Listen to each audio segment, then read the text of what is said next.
سارے روپے جن کو وہ رکھا کرتے تھے گن گن کر، ان کے نوکروں نے ان کی قبروں میں کھانے پینے کے لیے کوئی توشادان نہ پہنچایا، کوئی گدیلا نہ بچھایا، ارے کوئی تکیہ بھی نہ رکھوایا، انہیں یوں ہی زمین پر ڈال دیا۔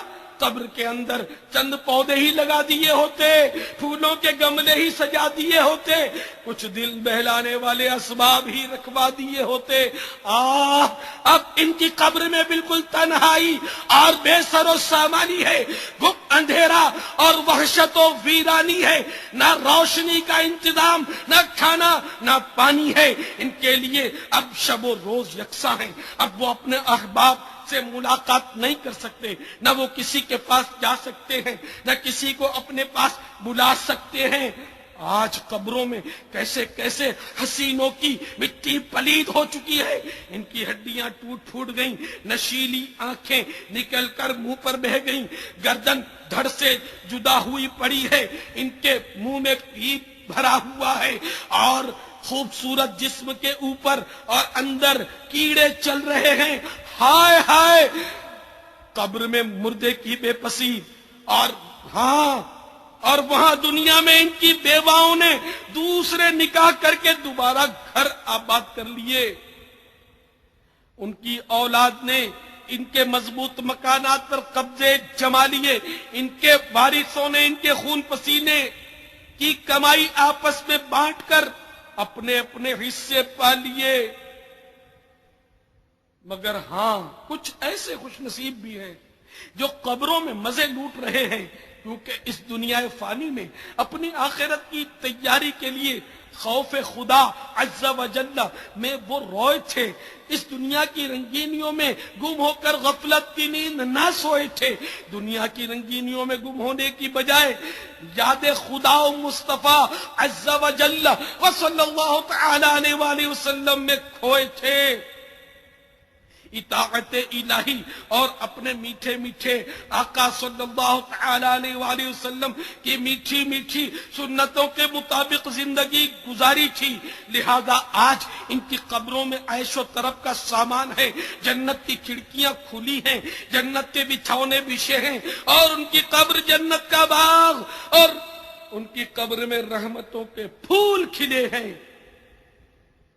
اے وہ غافل انسان جسے عن قریب گہری قبر میں اترنا ہے اور اپنی کرنی کا پھل بھگتنا ہے۔ آخر اس دنیا میں ایسا کیا دیکھ لیا ہے جس کی وجہ سے تو اس کے دھوکے میں پڑ گیا ہے؟ کیا تو یہ سمجھ بیٹھا ہے کہ اس کمبخت دنیا نے سدا تیرا ساتھ دینا ہے؟ کیا تجھے یہ آس لگی ہے کہ اس فنا ہونے والی دنیا میں تجھے ہمیشہ رہنا ہے؟ کیا تیرے جگمگاتے مکانات، تیرے خوشنما باغات، تیرے آرام دہ گدیلے، تیری گرمی سردی کے لباس، یہ سب تیرے کام آئیں گے؟ ہرگز نہیں۔ یاد رکھ، یہ سب کے سب یکایک رکھے رہ جائیں گے جب ملک الموت سیدنا عزرائیل علیہ السلام تشریف لائیں گے تو کوئی چیز انہیں نہ ہٹا سکے گی۔ پسینوں پر پسینے آ رہے ہوں گے، شدت پیاس سے تڑپ رہا ہوگا، اور سکرات کی سختیوں میں کروٹیں بدلتا رہ جائے گا۔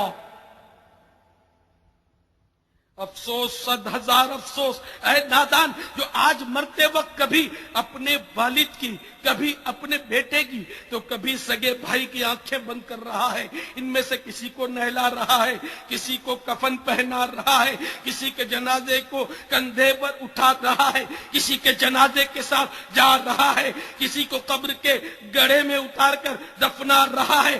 یاد رکھ، کل یہ سبھی کچھ تیرے ساتھ بھی ہونے والا ہے۔ اے نادان، تو ایسی چیز کے ساتھ خوش ہو رہا ہے جو عنقریب فنا کے گھاٹ اتر جائے گی۔ تو نے لمبی لمبی آرزویں پال رکھی ہیں، طویل ترین امیدیں باندھ رکھی ہیں۔ ارے بے وقوف، دنیا کے سارے عیش اور مزے خواب کی طرح ہیں، ان سے دھوکہ کھانا عقل مند کا کام نہیں۔ افسوس کہ تیرا دن معصیت میں گزرتا اور رات خواب غفلت میں بسر ہوتی ہے۔ تجھے کس طرح سمجھایا جائے کہ موت اب آئی کہ اب آئی؟ یاد رکھ، تو جو کچھ کر رہا ہے اس پر تجھے سخت صدمہ اٹھانا پڑے گا۔ بس یوں سمجھ کہ تیرا انداز زندگی بالکل جانوروں جیسا ہے کہ جانور کو آخرت کی بالکل سود نہیں ہوتی. اسی سے ملتا جلتا تیرا حال ہے. حضرت سیدنا عمر بن عبد العزیز رضی اللہ تعالیٰ عنہ نے اس طرح کی مزید نصیحتیں فرمائیں اور پھر ایک ہفتے کے بعد دنیا سے تشریف لے گئے. بوقت وفات آپ کی زبان پر 20ویں پارے کی سورۃ القصص کی آیت نمبر 83 جاری تھی. تلك الدار الآخرة نجعلها للذين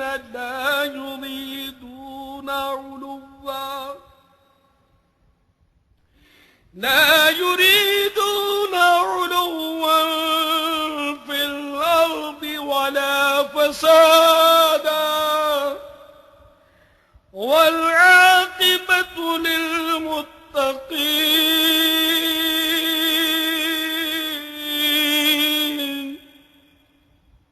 میرے آقا نعمت امام اہل سنت عظیم البرکت عظیم المرتبت پروانہ شمع رسالت مجدد دین و ملت مولانا شاہ احمد رضا خان علیہ رحمت الرحمن اپنے شہرۂ آفاق ترجمہ قرآن کنز الایمان میں اس کا ترجمہ کچھ یوں کرتے ہیں: یہ آخرت کا گھر ہم ان کے لیے کرتے ہیں جو زمین میں تکبر نہیں چاہتے اور نہ فساد، اور عاقبت پرہیزگاروں ہی کی ہے. میٹھے میٹھے اسلامی بھائیوں اور ملک کے مختلف مقامات پر پردے میں رہ کر سننے والی اسلامی بہنوں، اور دعوت اسلامی کے 3 روزہ بین الاقوامی میں ہونے والا یہ آخری بیان دنیا کے مختلف ممالک میں انٹرنیٹ کے ذریعے سننے والوں، ریڈیو پاکستان کے ذریعے بھی سننے والوں، سیدنا عمر بن عبد العزیز رضی اللہ تعالی عنہ کی یہ رقت انگیز حکایت عقل مندوں کے لیے زبردست تعزیہ نئے عبرت ہے. شاہی موت کا ایک مزید واقعہ سماعت فرمائیں. چنانچہ عین جانکنی کے عالم میں کسی نے خلیفہ عبد الملک بن مروان سے پوچھا: یا امیر المؤمنین، اس وقت آپ خود کو کیسا پا رہے ہیں؟ جواب دیا: بالکل ویسا ہی جیسا کہ قرآن مجید کے 7ویں پارے میں سورۃ الانعام کی آیت نمبر 94 میں اللہ تبارک و تعالی نے فرمایا ہے: وَلَقَدْ جِئْتُمُونَا فُرَادَىٰ كَمَا خَلَقْنَاكُمْ أَوَّلَ مَرَّةٍ وَتَرَكْتُم مَّا خَوَّلْنَاكُمْ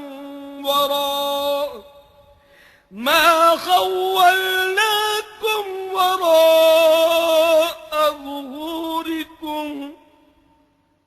ترجمہ کنز الایمان: اور بے شک تم ہمارے پاس اکیلے آئے جیسا ہم نے تمہیں پہلی بار پیدا کیا تھا، اور پیٹھ پیچھے چھوڑ آئے جو مال و متاع ہم نے تمہیں دیا تھا. خدا کی قسم اس آیت مقدسہ میں اتنی عبرت ہے کہ اس کو اگر ہم گرے سے باندھ لیں تو ہم سدھر جائیں. اکیلے آئے تھے اور اکیلے رخصت ہونا پڑے گا. نہ یہ میلے ہمارے ساتھ ہوں گے، نہ ہمارے ساتھ جلوس ہوں گے، نہ ہمارے ساتھ ہمارے احباب ہوں گے، نہ ہمارے دوست ہوں گے، نہ ہماری خوشامد خور خدام ہوں گے. نہ مال ہوگا، نہ دولت ہوگی، نہ سورس ہوگی، نہ اپروچ. ہمارے ساتھ اس وقت کوئی نہیں ہوگا، ہمارے اعمال ہوں گے. اور صاف کہا جا رہا ہے پیٹھ پیچھے چھوڑا ہے جو مال و متاع ہم نے تمہیں دیا تھا. دنیا کا سارا مال، سارا متاع، ساری دولت، عہدہ، فن، ڈگریاں، سب کچھ پیچھے رہ جائیں گے.